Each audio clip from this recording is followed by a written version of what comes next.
ଏଇଟା ହେଉଛି ଗୁଡ଼ ପାଣିଟା ଦେଖୁଛନ୍ତି ନା ଗୁଡ଼ ଏ ଭିତରେ ପକା ହେଇଛି with almond. With almond. ଇଏ ହେଲା ଆମର ଛେନା ଗୁଣ୍ଡ ଛେନା ଏଇଟା ଗୁଣ୍ଡ କରାହେଇନି। କାଜୁ ଡାଳିମ୍ବ ନଡ଼ିଆ ଗୁଣ୍ଡ ନଡ଼ିଆ ଟିକେ ବଡ଼ ନଡ଼ିଆ ଏ ହେଲା ଆମ କଦଳୀ ଆଉ ଅଙ୍ଗୁର କଟା ହେଇକିରି ସବୁ ରଖା ହେଇଛି ୱିଥ୍ ଆମ୍ବ ସିଝା କ୍ଷୀର।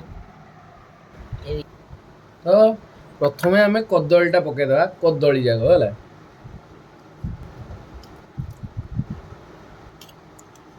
ତା ଭିତରେ ପଡ଼ିବ ନଡ଼ିଆ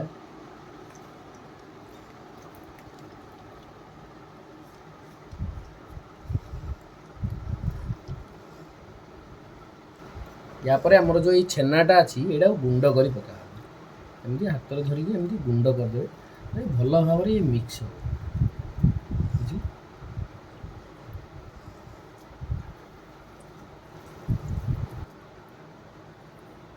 ଡାଳିମ୍ବଟାକୁ ପକେଇଦେବା ଡାଳିମ୍ବଟା ପକେଇ ମିକ୍ସ କରିଦେବା ଭଲସେ।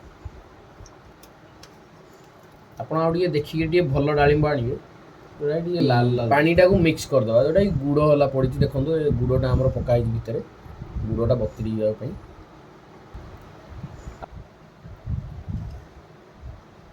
ସବୁ ପକେଇଦେବା ଗୁଡ଼ ପାଣି ସବୁ ପକେଇଦେଲେ ସେ ଟିକେ ମିଠାଟା ଠିକ୍ସେ ଆସିବ। ଭଲସେ ମିକ୍ସ ହେବା ଦରକାର ସବୁ ଜିନିଷ ଯେତେବେଳେ ଯାଏଁ ଭଲସେ ମିକ୍ସ ନ ହେଇଛି ସେତେବେଳେ ଯାଏଁ ଟେଷ୍ଟଟା ବାହାରିବନି। ଦେଖନ୍ତୁ ଏବେ ଆମର ଏଇ ଏପଲ୍ ଆଉ ଅଙ୍ଗୁର ୱିଥ୍ ଆମର ଯାହା ଆମ୍ବ କଟା ହେଇଥିଲା ସବୁ ସବୁ ମିକ୍ସ କରାହେଉଛି ସେ ଭିତରେ।